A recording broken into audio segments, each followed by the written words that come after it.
செய்து பூஜிக்கும் பக்தி அதிலும் உன்னை காணலாம்.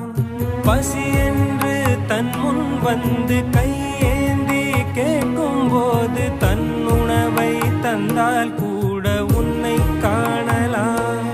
உன்னை காண பல கோடி இங்கு வாரி இறைக்கிறார்கள்.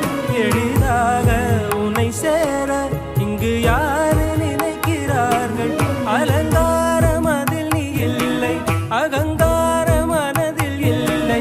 துளி கள்ளம் கபடம் கலந்திடாத அன்பில் இருக்கிறாய். உணர்ந்தேன் உனையே உனையே, மறந்தேன்